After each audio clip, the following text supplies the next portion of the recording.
La première mention de ce château du Wildenstein dans le Haut-Rhin remonte à 1312. Bonjour Dominique, vous êtes Bonjour. un grand passionné d'histoire. On va dire que vous êtes l'historien du château. Ça fait 20 ans que vous l'étudiez en profondeur.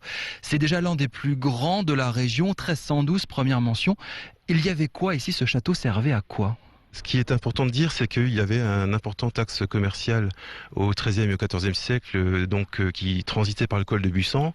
Et on suppose que le comte de Ferrette, qui détient le débouché de la vallée à Thann, souhaitait acquérir des droits et peut-être des fiefs dans le fond de vallée. Pour accéder au château, alors on est passé par un petit chemin.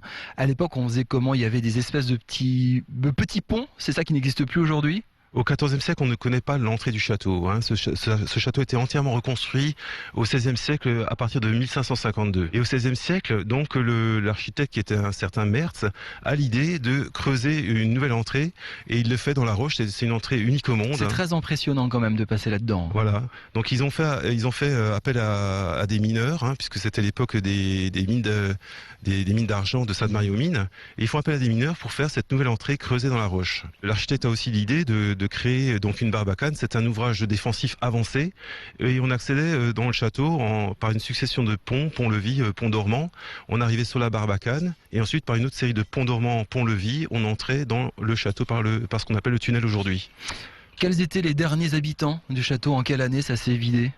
Alors les derniers habitants, si on peut les appeler comme ça, c'est des soldats, c'est des Lorrains.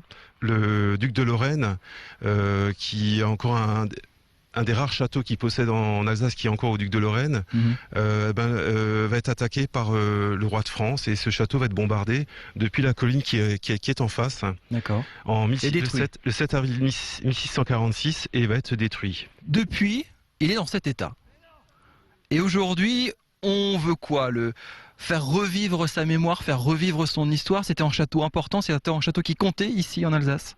On en fait un lieu de rêve, d'imagination et de spectacle. On veut valoriser le fond de vallée. Donc il y a déjà le lac, le très beau lac, qui n'existait pas au Moyen-Âge, mais qui Créé dans les existe, années 50.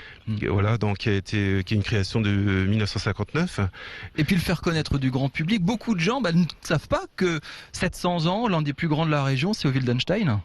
Voilà, donc c'était un des plus grands châteaux d'Alsace, et c'est vrai que c'est encore un des plus méconnus. Et alors c'est vrai que du point de vue vestige, on ne voit pas grand-chose, mais pourtant il est très très intéressant de par son histoire.